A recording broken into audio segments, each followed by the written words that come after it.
الحمدللہ وکفا وسلام علی عبادہ الذین اصطفیٰ اما بعد قال اللہ تبارک و تعالی وخلق کل شیء فقدرہ تقدیرا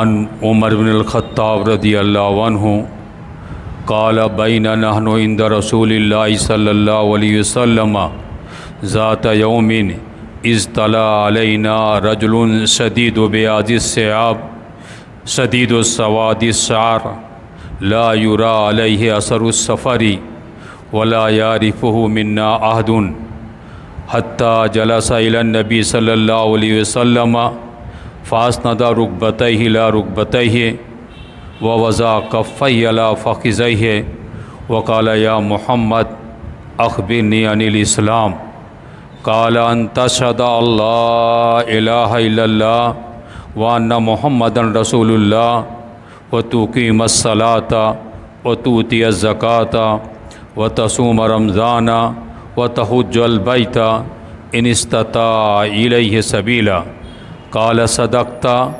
فعجبنا له يسأله ويصدقه قال فاخبرني عن الإيمان قال أن تؤمن بالله وملائكته وكتبه ورسله واليوم الآخر وتؤمن بالقدر خيره وشره قال صدقت قال فاخبرني عن الإحسان قال أن تعبد الله كأنك تراه فإن لم تكن تراه فإنه يراك قال فأخبرني عن الساعة۔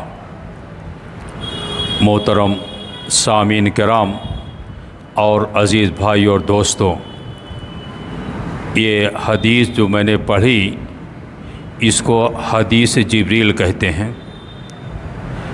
جبریل فرشتوں کے سردار وہ نبی کریم صلی اللہ علیہ وسلم کے پاس ایک مرتبہ آئے انسانی شکل میں آئے اور صحابہ کرام جبریل امین کو دیکھ رہے تھے۔ انسانی شکل میں آئے لیکن پہچانتے نہیں تھے کون ہے، اور کوئی نہیں جانتا تھا کہ یہ مسافر کون ہے، اور سفر کی کوئی علامت بھی ان پر نہیں ظاہر تھی۔ جبریل امین پہ بال کالے، کپڑا سفید، اور صحابہ کرام بھی نہیں پہچانتے تھے۔ ایک دم قریب ہوئے، یہاں تک کہ اپنی ہتھیلی کو نبی کے ستم کے ران پر رکھا۔ یہ بہت ہی قربت پر دلالت کرتا ہے۔ اور اس کے بعد نبی کریم صلی اللہ علیہ وسلم سے کچھ سوال کیا، یہ مختصر طور پر ہے۔ تو سب سے پہلے تمہید کے ساتھ کے طور پر میں بیان کرنا چاہتا ہوں تاکہ اس کے بارے میں حدیث واضح ہو جائے آپ لوگوں کے بارے میں، کائنات کی تخلیق کے بارے میں، اور اللہ تعالیٰ نے انبیاء اور فرشتوں کو کیوں بھیجا۔ تو سب سے پہلے جانیے کہ کان اللہ ولم یکن شیء قبلہ، اللہ تعالیٰ تھا اور اللہ تبارک تعالیٰ سے پہلے کوئی چیز نہیں تھی۔ اور آیا ہے کہ وکان عرشہ علی الماء، اللہ تعالیٰ کا عرش پانی پر تھا۔ اللہ تعالیٰ تھا، پھر اللہ تعالیٰ نے عرش کا پانی پر تھا، تو وجود ہوا عرش کا، پانی کا۔ اور عبداللہ بن عباس رضی اللہ تعالیٰ عنہ سے پوچھا گیا یہ پانی کس پر تھا؟ تو کہا علی متن الہوا، ہوا پہ پانی، اور پانی پہ اللہ تبارک تعالیٰ کا عرش۔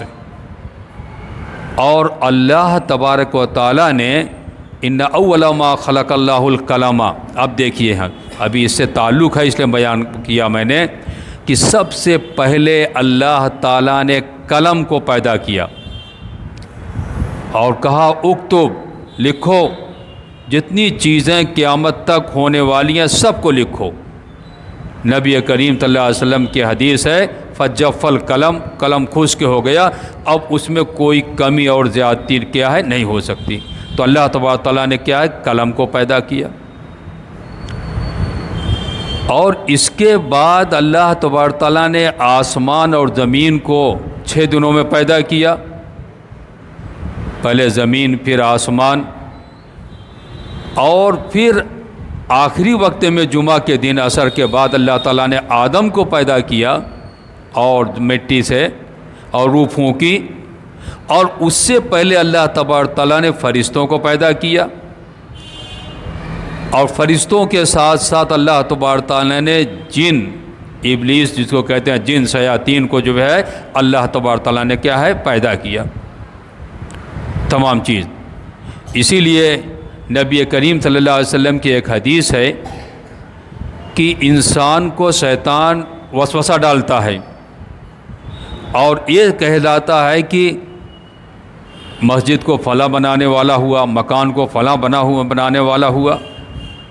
ایسے کرتے کرتے لے جاتا ہے اور کہتا ہے کہ اللہ کو کس نے پیدا کیا؟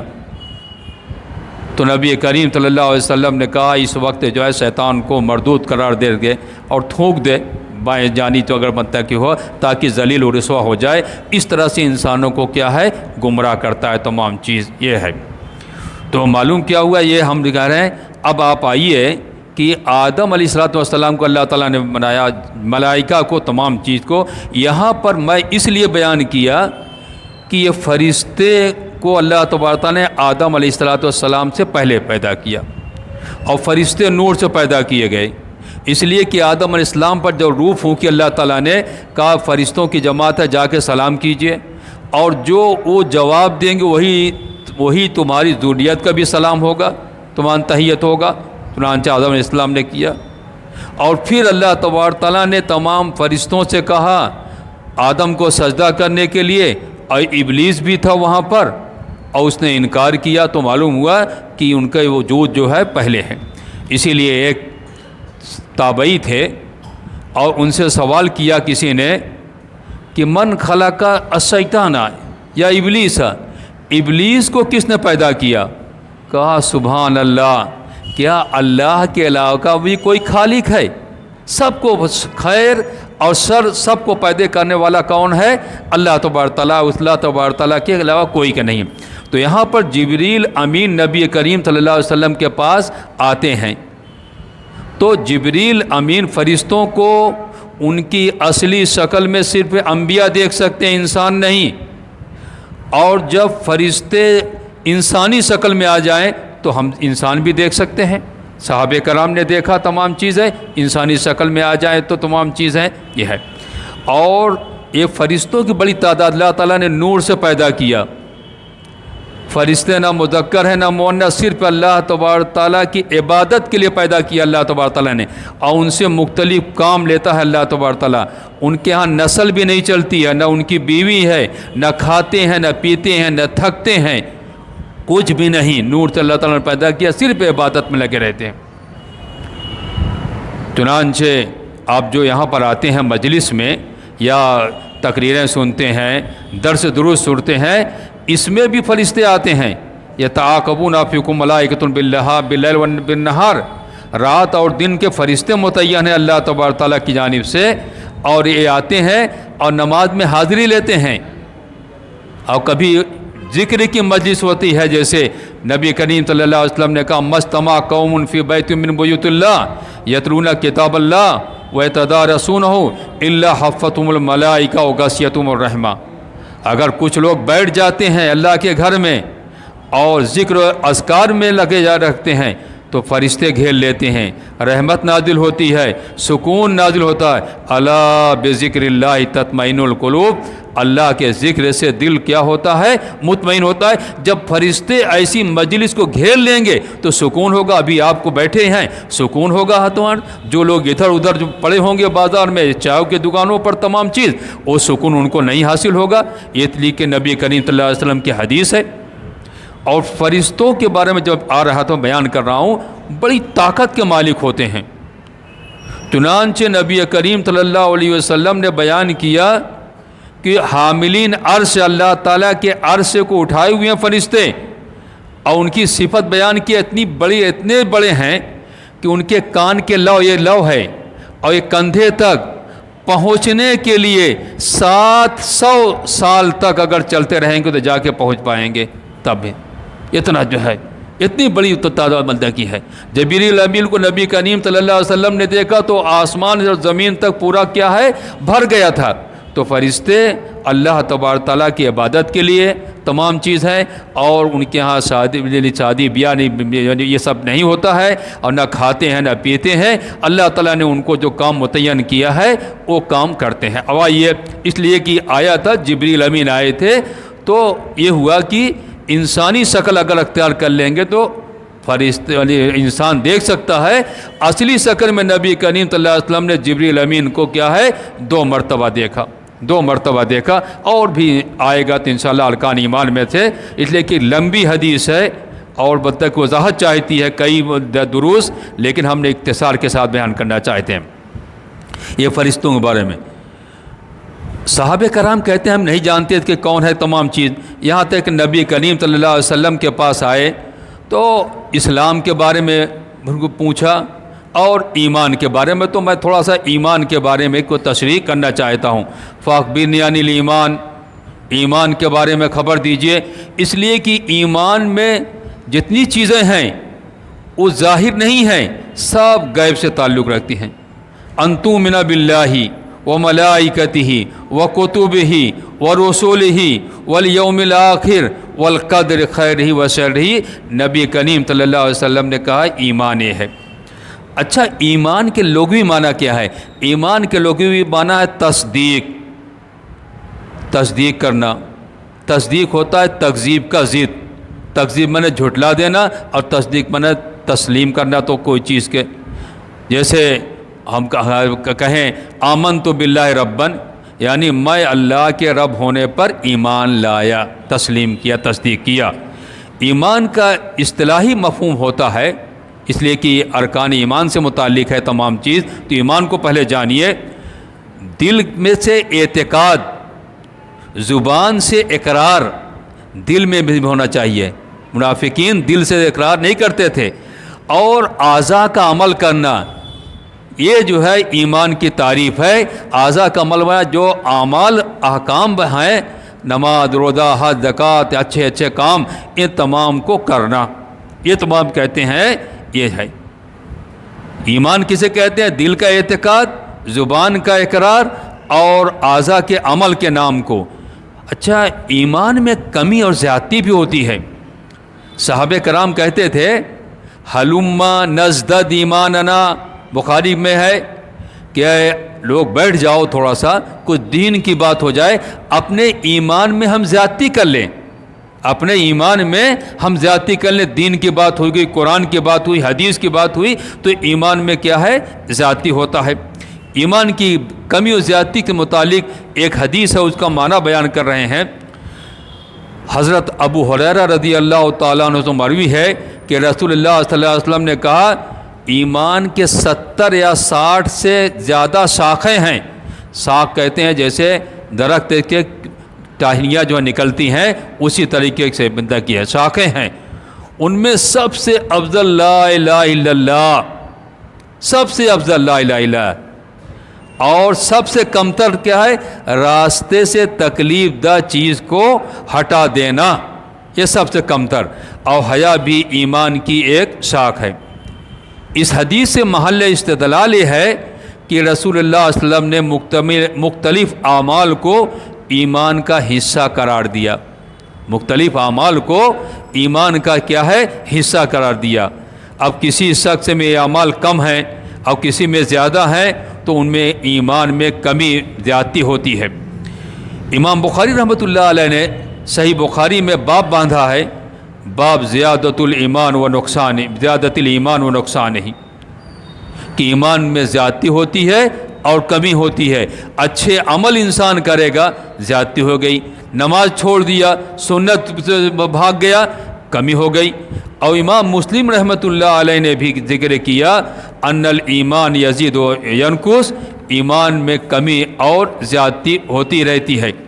اسی لیے جو ہے ہم اس لیے بیان کر رہے ہیں کہ کسی امام کا قول ہے کہ ایمان میں کمی زیادتی نہیں ہوتی ہے، لیکن ہمارا ایمان جبریل کا ایمان، صحابہ کرام کا ایمان، انبیاء کا ایمان سب برابر ہے۔ اسی لیے کہا گیا کہ یہ بات قرآن و سنت کے خلاف ہے، ائمہ سلف کے خلاف ہے۔ اسی لیے شیخ الاسلام ابن تیمیہ رحمۃ اللہ علیہ کا قول ذکر کر رہے ہیں، کہتے ہیں کہ اطاعت و فرمانبرداری کے ذریعے سے ایمان میں اضافہ ہوتا ہے، ایمان میں اضافہ ہوتا ہے، اور معصیت و نافرمانی کے ذریعے سے ایمان میں کمی ہوتی ہے۔ یہی اہل سنت والجماعت کا موقف ہے تمام چیزوں ہے۔ تو معلوم ہوا ایمان کی ذاتی کمی ہوتی ہے۔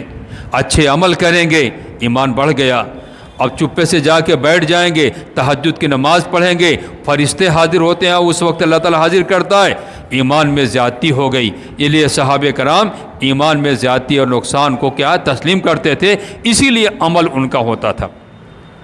یہ ہم نے بیان کیا حدیث جبریل میں سے مختصر، جبریل فرشتوں سے متعلق۔ اب اس کے بعد جو ہے ایمان کسے کہتے ہیں۔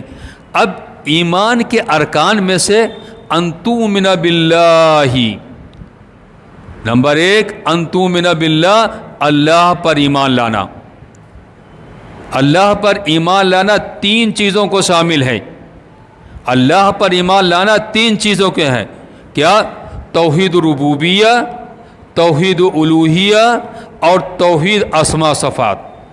یہ 3 چیزوں کا اللہ پر ایمان لانے کا مطلب کیا ہے؟ 3 چیزیں پائی جائیں گی، تسلیم کرنا پڑے گا ان کو۔ توحید ربوبیہ کیا ہے؟ توحید ربوبیہ یہ ہے اللہ تعالیٰ اکیلا ہے، ہر چیز پر قادر ہے، ہر چیز کا خالق ہے، ہر چیز کا مالک ہے، ساری کائنات کا نظام چلا رہا ہے، بندوں کا خالق، بندوں کا روزی دینے والا، بندوں کو موت دینے والا اور بندوں کو روزی دینے والا کون ہے؟ اللہ تعالیٰ۔ اس کو توحید ربوبیہ کہتے ہیں۔ تمام چیز کا خالق، تمام چیز اللہ تعالیٰ تمام جہان کا خالق ہے۔ اب کہو گے کہ دلیل کیا ہے؟ کہ تمام کائنات کا تمام چیز ہے، تمام کا خالق ہے۔ ان اللہ هو الرزاق ذو القوۃ المتین، اللہ رزاق ہے، مضبوط قوت والا ہے۔ یہ دیکھو قرآن پاک کی آیت۔ اور دوسری ہے کہ اللہ تبارک تمام کائنات جہان کا پالن ہار ہے، کھلانے والا ہے۔ یا ایھا الناس انتم الفقراء الی اللہ واللہ هو الغنی الحمید، سورہ فاطر۔ اے لوگو تم محتاج ہو، ہم کسی کو کچھ پیسہ ہو گیا سیٹھ صاحب سیٹھ صاحب سیٹھ صاحب امیر صاحب کہنے لگے، نہیں، انتم الفقراء الی اللہ، اللہ کے محتاج ہیں سب۔ واللہ الغنی الحمید، اللہ تعالیٰ مالدار، غنی اور قابل تعریف ہے۔ دیکھیے محتاج ہیں تمام۔ اور دوسری جگہ قرآن پاک میں اللہ تعالیٰ نے کہا اللہ یبسط الرزق لمن یشاء من عبادہ ویقدر لہ ان اللہ بکل شیء علیم، اللہ تعالیٰ روزی بڑھاتا ہے جس کو چاہتا ہے، جس کی چاہتا ہے تنگ کر دیتا ہے، انسان کے ہاتھ میں نہیں ہے، جب چاہتا ہے ان اللہ بکل شیء علیم، ہر چیز کا جاننے والا ہے۔ تو گویا کہ یہ توحید ربوبیہ ہے کہ تمام کائنات کا، تمام جہان کا پالن ہار، روزی دینے والا کون ہے؟ اللہ ہے۔ یہ تسلیم کرنا، کفار مکہ بھی تسلیم کیا کرتے تھے۔ دوسرا، ہم چلے جاتے ہیں مزاروں پر، ہم چلے جاتے ہیں ادھر، دیکھیے توحید ربوبیہ میں کیا ہو گیا؟ لڑکا لڑکی دینے والا کون ہے؟ اللہ تعالیٰ۔ للہ ملک السماوات والارض یخلق لمن یشاء یخلق ما یشاء یہب لمن یشاء اناثا ویہب لمن یشاء ذکورا۔ کون؟ لڑکا لڑکی دینے والا کون ہے؟ کسی کو لڑکا دیتا ہے، کسی کو لڑکی دیتا ہے، کسی کو دونوں دیتا ہے، کسی کو کچھ نہیں دیتا ہے۔ یہ کون دینے والا ہے؟ کوئی کسی بابا کے اندر طاقت نہیں ہے، کسی کے اندر نہیں ہے، یہ اللہ تبارک تعالیٰ دینے والا ہے، اور کوئی نہیں ہے، اس کے علاوہ کوئی نہیں جس کو جو ہے جہاں جہاں بھی جائے۔ شریعت سازی کا اختیار صرف اللہ تعالیٰ کو، نبی کو بھی نہیں ہے کہ احکام کوئی بیان کر دیں، کوئی چیز بیان کر دیں۔ قرآن پاک میں اللہ تعالیٰ نے کہا یا ایھا النبی لما تحرم ما احل اللہ لک تبتغی مرضات ازواجک واللہ غفور رحیم۔ اے نبی، آپ کو کون اختیار دے دیا ہے کہ جو اللہ تعالیٰ نے حلال کیا اس کو حرام کرنے کا، آپ اپنی بیویوں کی رضامندی چاہتے ہیں؟ یہ اختیار کس کو ہے؟ اللہ تبارک تعالیٰ کو، اور کسی کو نہیں ہے جس کو شریعت سازی کا اختیار اللہ تبارک تعالیٰ۔ چنانچہ نبی کریم صلی اللہ علیہ وسلم نے شہد کو حرام کر لیا تھا، جیسے سبب نزول بیان کیا گیا ہے۔ تو نبی کریم صلی اللہ علیہ وسلم جو آخری نبی تاجدار مدینہ احمد مصطفیٰ محمد مصطفیٰ صلی اللہ علیہ وسلم کو اللہ تعالیٰ نے کہا کیوں حرام کرتے ہیں جو چیز اللہ تعالیٰ نے حرام کیا؟ روز قیامت سزا کا اختیار کس کو ہوگا؟ اللہ تعالیٰ کو ہوگا، کوئی سزا نہیں دے سکتا اللہ تعالیٰ۔ ہاں، قرآن پاک میں اللہ تعالیٰ نے کہا ضرب اللہ مثلا الذین کفروا امرأۃ نوح وامرأۃ لوط کانتا تحت عبدین من عبادنا صالحین فخانتاہما فلم یغنیا عنہما من اللہ شیئا وقیل ادخلا النار مع الداخلین۔ دیکھیے اللہ تعالیٰ مثال بیان کر رہا ہے، دو نبی نوح علیہ السلام اور لوط علیہ السلام۔ نوح علیہ السلام دعا کرتے ہیں، بد دعا کرتے ہیں تو روئے زمین پر جتنے کافر ہیں ختم ہو جاتے ہیں بارش کے ذریعے سے۔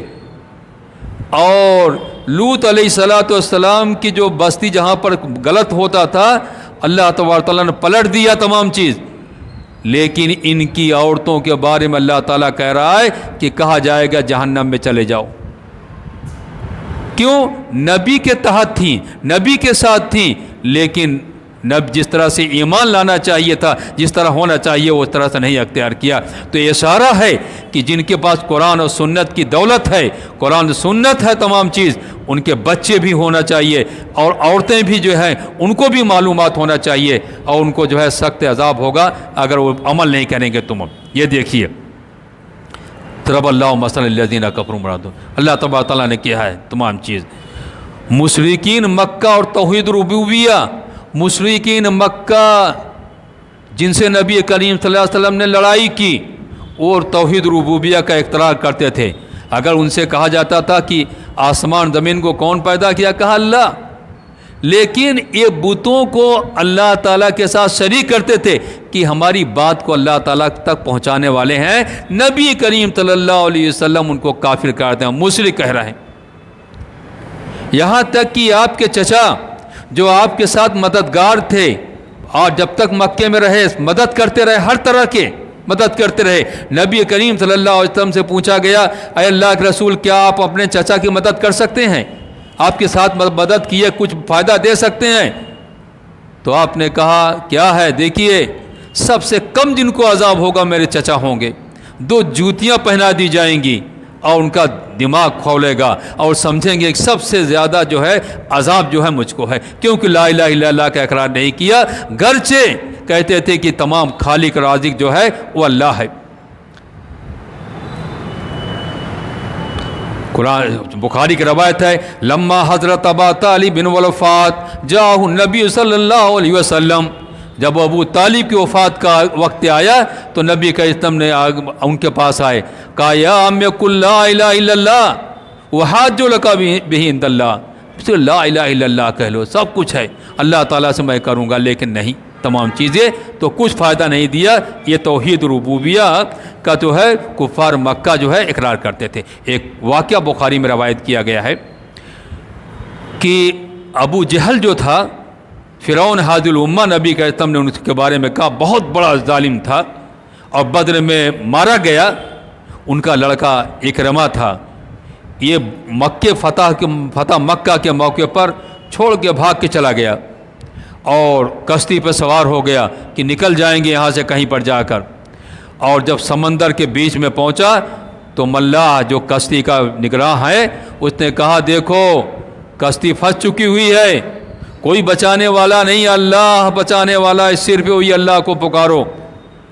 تو اکرمہ جو رضی اللہ تعالیٰ نے جو بعد میں اسلام لائے، اس کے بعد کہا یہی تو نبی کریم صلی اللہ علیہ وسلم کہتے ہیں، اور یہی جو کشتی کا ملا جو اللہ کے مالک بھی کہہ رہا ہے یہ کہ اللہ کے علاوہ کوئی نہیں ہے۔ کہا کہ اگر بچ گیا تو میں نبی کے اسلام پر جا کے ایمان لاؤں گا۔ تو کیا ہے آیا اور نبی کریم صلی اللہ علیہ وسلم پر کیا ہے ایمان لائے، تو معلوم ہوا کہ کفار مکہ اس کو کیا ہے تسلیم کرتے تھے تمام چیزیں۔ تو توحید ربوبیہ اور اس کے ساتھ توحید الوہیہ یہ اصل ہے۔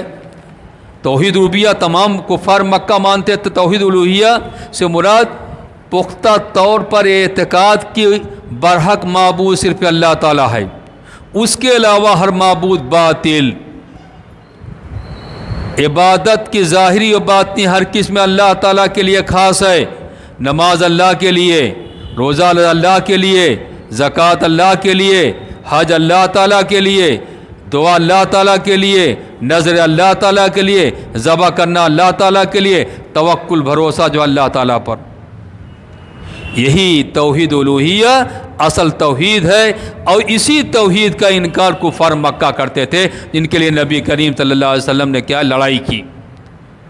اور توحید الوہیہ یہ اصل توحید ہے، اس لیے کیوں اللہ تعالیٰ قرآن پاک میں فرما رہا ہے وَمَا خَلَقْتُ الْجِنَّ وَالْإِنسَ إِلَّا لِيَعْبُدُونَ، جنات اور انسان کو ہم نے پیدا کیا صرف عبادت کے لیے، اور کوئی مقصد نہیں ہے۔ اللہ تعالیٰ نے انسان اور جنات کو پیدا کیا، روزی دینا تمام چیز ان کا ہاتھ نہیں ہے، روزی اللہ تعالیٰ کے ہاتھ میں ہے۔ اور دوسری قرآن پاک کی آیت وَمَا أَرْسَلْنَا مِن قَبْلِكَ مِن رَسُولٍ إِلَّا نُوحِي إِلَيْهِ أَنَّهُ لَا إِلَهَ إِلَّا أَنَا فَاعْبُدُونِ، کہ میں ہی صرف عبادت کے لائق ہوں اور کوئی نہیں۔ لیکن ایک بات سمجھ لیجئے، توحید الوہیہ کی بنیاد دو چیزوں پر ہے، ایک ہی کی عبادت کی تمام انواع و اقسام کو صرف اللہ تعالیٰ کے لیے خاص کرنا، مخلوق کے ساتھ نہ کرنا، خالق اور مخلوق کو اس کو ملانا نہیں ہے۔ نماز اللہ کے لیے پڑھی جائے، سجدہ اللہ کے لیے کیا جائے، نذر اللہ کے تمن کیا جائے۔ اور دوسرا کیا ہے، جو عبادت کر رہے ہیں جو جس طرح چاہے عبادت کرے نہیں، عبادت اللہ اور رسول کے حکم کے مطابق ہو تب جا کر قبول ہوگا۔ عبادت کریں، اللہ تعالیٰ نے عبادت کے لیے انسانوں کو پیدا کیا، اب ہم کہیں عبادت کرنا ہے، پڑے رہتے ہیں۔ ہمارے تبلیغی بھائی جو مطلب کہ جو ہے ہر وقت عبادت میں لگے رہتے ہیں، لیکن قرآن اور سنت کے مطابق رسول کے بتائے ہوئے طریقے کے مطابق اگر عبادت ہے تبھی وہ عبادت اللہ تبارک تعالیٰ کے ہاں کامیاب ہے، نہیں تو نہیں۔ حضرت عمر رضی اللہ تعالیٰ عنہ کا واقعہ ہے کہ ایک کہیں جنگل میں کہیں گئے تھے اپنے فوجیوں کے ساتھ، دیکھا کہ ایک مکان سے روشنی آ رہی ہے رات میں، تو کئی مرتبہ گئے دیکھنے کے لیے کیا معاملہ ہے، دیکھا کہ ایک عیسائی آدمی عبادت کر رہا ہے۔ رات میں کئی مرتبہ گئے، دیکھا عبادت کرتے ہوئے۔ اس کے بعد فجر کے وقت گئے، دیکھا عبادت رات بھر عبادت کرتا رہا۔ اس کے بعد عمر رضی اللہ تعالیٰ عنہ نے کہا، اس کو بلا کے رونے لگے۔ اس نے کہا رونے کی کیا بات، اللہ تعالیٰ نے آپ کو عزت دیا ہے۔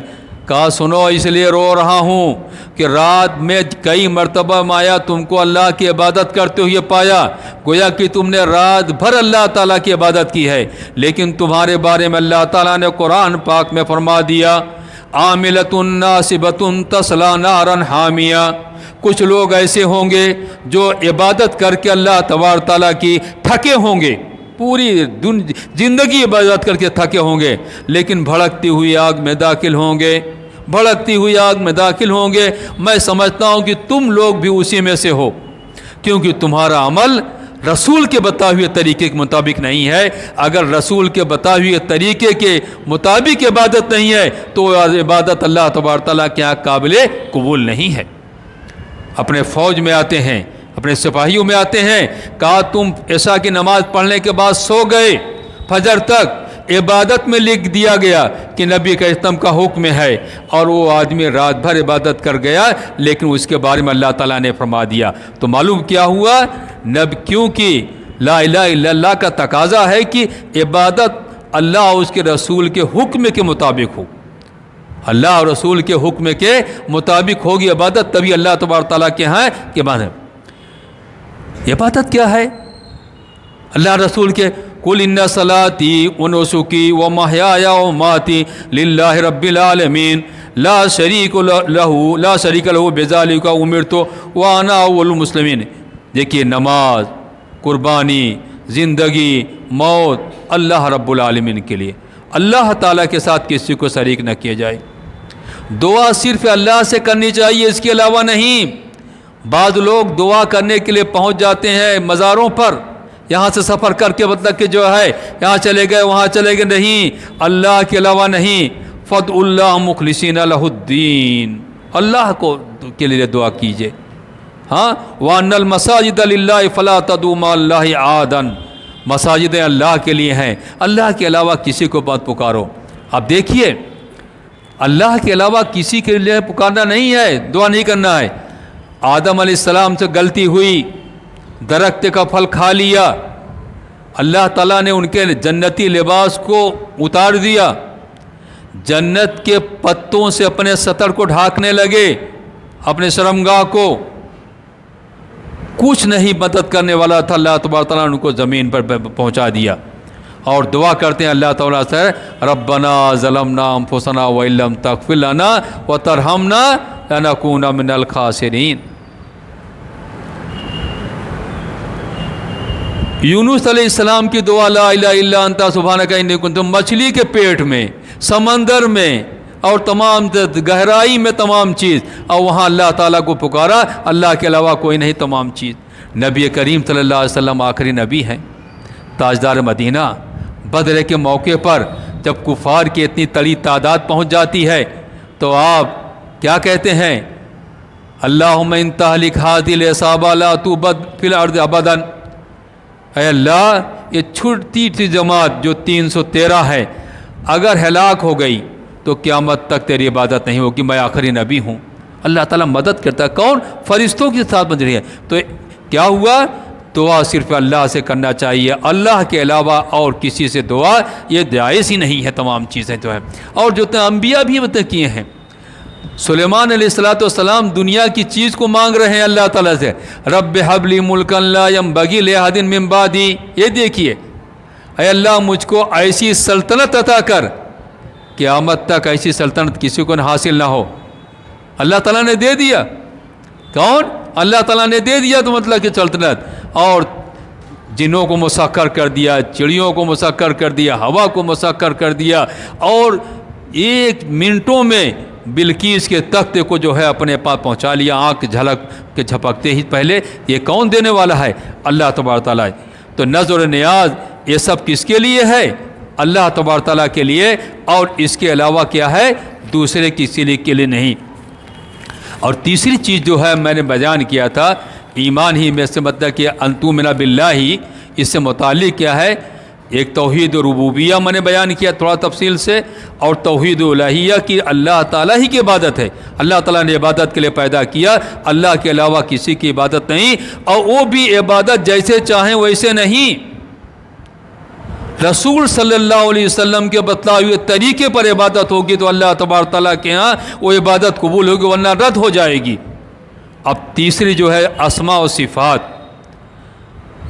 اسماء و صفات سے مراد ہے پختہ اعتقاد کہ اللہ تعالیٰ کے اچھے اچھے نام ہیں، اور بلند صفات ہیں، وہ صفات کمال سے متصف ہے۔ اللہ تعالیٰ کا جیسے قرآن پاک میں کہا گیا ہے، اور وَلِلَّهِ الْأَسْمَاءُ الْحُسْنَىٰ فَادْعُوهُ بِهَا وَذَرُوا الَّذِينَ يُلْحِدُونَ فِي أَسْمَائِهِ سَيُجْزَوْنَ مَا كَانُوا يَعْمَلُونَ۔ اللہ تعالیٰ کے اچھے نام ہیں، اس کے ناموں کے ساتھ اللہ تعالیٰ کو پکارو، اس کی دعا کرو۔ اب نام کیسے ہیں دیکھیے، حضرت ابو ہریرہ رضی اللہ تعالیٰ عنہ کی روایت ہے کہ نبی کریم صلی اللہ علیہ وسلم نے کہا، ان للہ 99 اسما 100 الا واحدا من احصاها دخل الجنہ۔ اللہ تعالیٰ کے 99 نام ہیں، 100 اسمن 100 الا واحدا، 100 میں صرف ایک کم، من احصاها دخل الجنہ، جس نے ان کو شمار کیا، یاد کیا، پڑھا، وہ جنت میں داخل ہوگا۔ ایک تو آدمی ہے یاد کر لیا، ایک اس کو رکھ لیا، ایک کتاب میں مطلب کہ باقاعدہ ہے، اور اس میں جو ہے دخل الجنہ، جنت میں داخل ہوگا۔ اللہ تعالیٰ کے اچھے اچھے نام، ان نام کو اسی طریقے سے استعمال کرنا، مطلب تسلیم کرنا، یہ اللہ تعالیٰ کے ناموں کو